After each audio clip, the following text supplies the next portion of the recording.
Dear students, so I would like to continue first lesson. Next topic, principle of moment. When a number of like or unlike parallel force act on a rigid body and the body is in equilibrium, then the algebraic sum of moments in the clockwise direction is equal to the algebraic sum of moment in the anticlockwise direction. அப்போ unlike parallel force act on the rigid body, ஒரு பொருளின் மீது ஒன்றுக்கு மேற்பட்ட விசைகள் செயல்படும் போது அப்போ அதனுடைய விசைகள் வந்து பார்த்தீங்கன்னு சொன்னால் ஈக்குவலாக இருக்கும், கிளாக் வைஸ் டைரக்ஷன்லையோ அல்லது ஆன்டி கிளாக் வைஸ் டைரக்ஷன்லையோ. ஃபார் எக்ஸாம்பிள், இப்போ பின்ற ஒரு பாயிண்ட்டை நம்ம கன்சிடர் பண்ணுறோம். பின்ற ஒரு பாயிண்ட்டு. ஸோ இந்த பாயிண்ட்லேருந்து D1ன்றது ஒன் ஆஃப் த டிஸ்டன்ஸு, D2ன்றது ஒன் ஆஃப் த டிஸ்டன்ஸு. இப்போ இந்த D1என்ற ஆப்ஜெக்ட்டு ஷார்ட்டர் டிஸ்டன்ஸாக இருந்தால் இது மேலே செயல்படக்கூடிய ஃபோர்ஸ் F1, இதனுடைய டிஸ்டன்ஸு லாங்கர் டிஸ்டன்ஸு, இதில் இந்த D2 டிஸ்டன்ஸ் மேலே அப்ளை பண்ணக்கூடிய ஃபோர்ஸ் வந்து F2. ஓகேவா? அப்போது the illustration figure 1.5, the force F1 produce anti-clockwise rotation at a distance D1 from the point of pivot P called fulcrum. The force F2 produce a clockwise rotation at a distance D2 from the point of pivot P.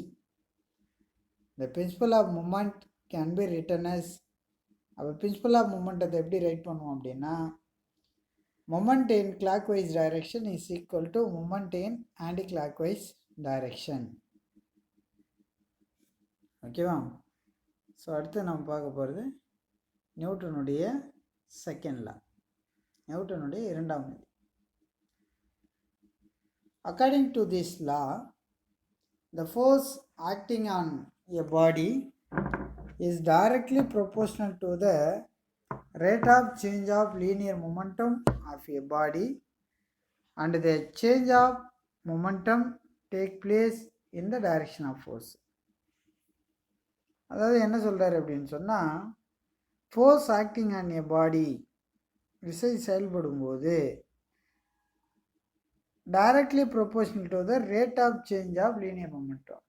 அந்த force வந்து எதுக்கு directly ப்ரொபோர்ஷனலாக இருக்கும்னா, rate of change of linear மொமெண்டத்துக்கு directly ப்ரொபோர்ஷனலாக இருக்கும்.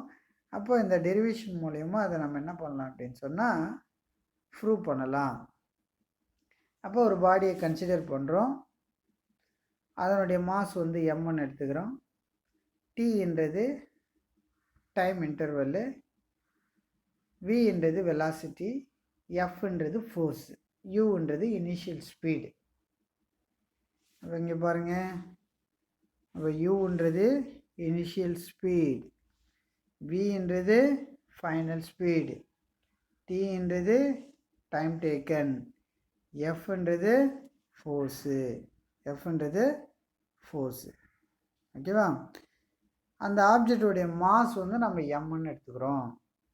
அப்போ initial momentum, momentum அப்படின்னு சொன்னாலே ஆல்ரெடி நமக்கு தெரியும், momentum P is equal to mass into velocity தான் மொமெண்டம்னு சொல்லுவோம். அப்போ இனிஷியல் மொமெண்டம் பிஐ, அப்போ மொமெண்டம் ரெப்ரசன்ட் பி, ஐன்றது என்ன சார் அப்படின்னா initial momentum. PI is equal to mass into initial velocity. அடுத்து final momentum of the body PF, பின்றது மொமெண்டம், எஃப்ன்றது final momentum. அப்போது mass into final velocity. So therefore இதிலேருந்து நம்ம என்ன கண்டுபிடிக்க போகிறோம் அப்படின்னா சேஞ்ச் இன் மொமெண்டம், முடுக்கம் மாறும் வீதம். அப்போ delta P is equal to final momentum minus initial momentum, MV minus MU. அப்போ எம்வின்றது ஃபைனல் மொமெண்டம், எம்யூன்றது initial momentum by Newton second law of motion. நியூட்டனுடைய செகண்ட் லாவிலிருந்து அப்போ force is directly proportional to rate of change of momentum. இதான் நம்ம second லெவலில் பார்த்தோம். அப்போ force is directly proportional to rate of change of momentum. Therefore, F is directly proportional to change in momentum by time taken. ஓகேவா? அப்போ change in momentum, rate of change of மொமெண்டம்னு சொன்னாலே உங்களுக்கு என்ன டைம். இங்கே என்ன change in momentum by time taken. Rate of change of மொமெண்டத்தை எப்படி ரேட் பண்ணலாம் அப்படின்னா change in momentum by time. Change in momentum already நம்ம கண்டுபிடிச்சோம், MV minus MU by time. ஓகேவா? ஸோ அடுத்தது என்ன, இங்கே டைரக்ட்லி ப்ரொபோர்ஷனல் சிம்பிள் வருதா? என்ன இருக்குது டைரக்ட்லி ப்ரொபோர்ஷனல். அந்த டைரக்ட்லி ப்ரொபோர்ஷனல் சிம்பிளை கேன்சல் பண்ணணும் அப்படின்னா கேன்ற ஒரு கான்ஸ்டண்ட்டை நம்ம ஆட் பண்ணணும். ஸோ அதனால் இங்கே கேன்ற கான்ஸ்டண்ட்டை ஆட் பண்ணியிருக்கேன். இங்கே மேலே ஈக்குவேஷன் பாருங்கள், எம்வி, இங்கே என்ன இருக்கு, எம்வி இருக்குது. ஸோ அதே போல் எம்யூ இருக்குது. ரெண்டுத்துலேயும் எம் வந்து கான்ஸ்டண்ட்டாக இருக்குது. ஸோ அதனால் எம்மை கான்ஸ்டண்ட்டாக எடுத்துட்டேன். இந்த கே எதுக்கு போட்டேன், டைரக்ட்லி ப்ரொபோர்ஷனல் சிம்பிளை கேன்சல் பண்ணிட்டு ஈக்குவல் டு போட்டோம்னு சொன்னால் ஒரு கான்ஸ்டன்ட் ஆட் பண்ணணும். ஸோ அதுக்கு தான் கேன்ற சிம்பிள் இது. இப்போ v minus u divided by t. இப்போ இந்த ஈக்குவேஷனில் கேவுக்கு பதில் நான் என்ன சப்ஸ்டிட் பண்ண போகிறேன் அப்படின்னா 1ன்னு சப்ஸ்டிட் பண்ணலாம். அப்போ கே இஸ் ஈக்குவல் டு 1ன்னா அங்கே வேல்யூ வராது. ஸோ அடுத்து பாருங்கள், v minus u by t. அப்போ நமக்கு ஆல்ரெடி தெரியும், என்ன தெரியும் அப்படின்னா ஏ இஸ் ஈக்குவல்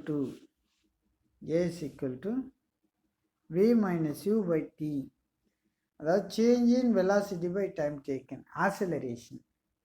அப்போ F is equal to m into v minus u divided by t. அப்போ v minus u divided by டிக்கு பதில் என்னன்னு சப்ஸ்டிட் பண்ண போகிறோம், ஏன்னு சப்ஸ்டிட் பண்ண போகிறோம். அப்போ F is equal to MA. அப்போ force is equal to mass into acceleration. No external force is required to maintain the motion of the body moving with the uniform velocity.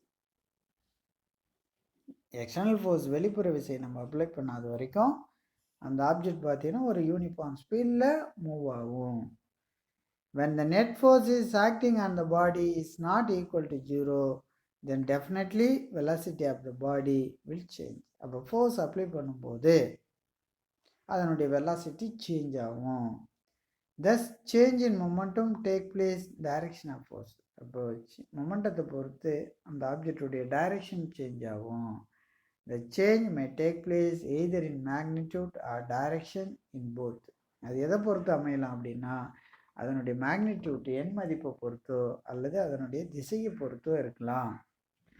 இப்போ force is required to produce the acceleration of the body in a uniform circular motion even though speed remains constant. அப்போ uniform circular மோஷனில் என்ன தேவை, force is required பட்டு velocity constant.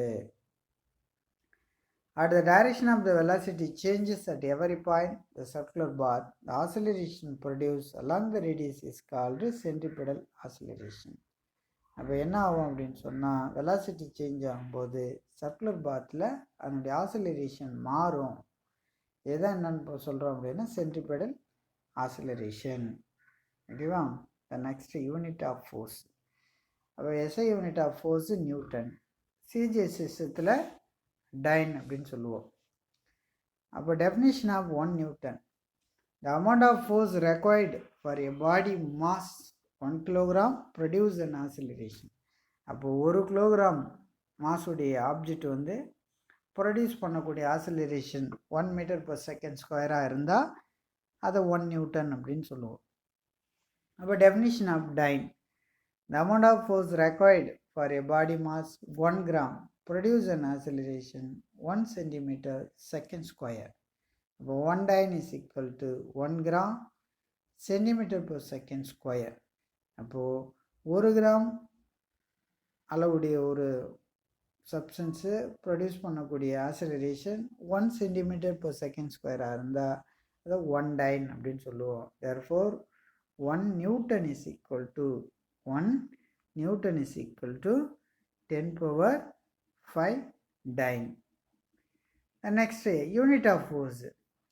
The amount of force required to produce an acceleration 1 meter per second square, body mass 1 kg.